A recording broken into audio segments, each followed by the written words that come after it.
इंद्रजित सावंत यांना आलेल्या धमकी प्रकरणी एक महत्त्वाची अपडेट सुद्धा समोर येते। नागपुरातील प्रशांत कोरटकर यांच्या निवासस्थानी आता पोलीस सुरक्षा तैनात करण्यात आली।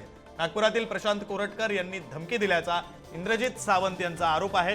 कोरटकर यांच्या घरी 2 पोलीस आणि 2 होमगार्ड जवान हे तैनात करण्यात आलेत। मात्र कोरटकर हे सध्या घरी नसून अज्ञात स्थळी असल्याची सुद्धा माहिती आहे।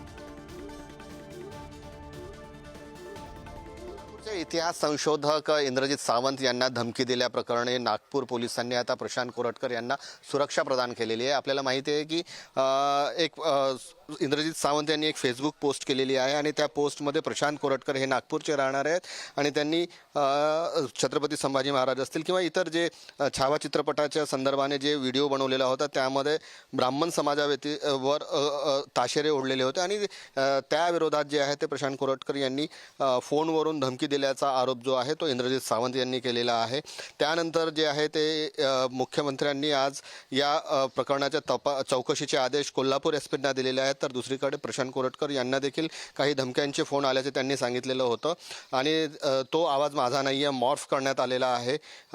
हॅक करून हे मॉर्फ करण्यात आल्याचा दावा प्रशांत कोरटकर यांनी केलेला होता। त्यानंतर त्यांना आता सुरक्षा प्रदान करण्यात आलेली आहे, सुरक्षेत वाढ करण्यात आलेली आहे आणि आपण पाहू शकतो की नागपुरातील प्रशांत कोरटकर यांचं जे घर आहे त्या घरी पोलीस जवान आणि होमगार्डचे जवान जे आहेत त्यांची तैनाती करण्यात आली आहे। त्यासोबतच आता त्यांना एक गनमॅन देखील देण्यात आलेला आहे। सध्या प्रशांत कोरटकर हे घरी नाही आहेत, ते अज्ञातस्थळी असल्याचं माहिती आहे। मात्र या प्रकरणात नेमकं काय होतं, पोलीस काय भूमिका घेतात आणि पोलीस कोणता तपास करतात किंवा चौकशीत काय समोर येतं ते पाहणं महत्त्वाचं ठरणार आहे। कॅमेरामन मंगेश मोहितेसह जितेंद्र शिंगाडे, पुढारी न्यूज, नागपूर।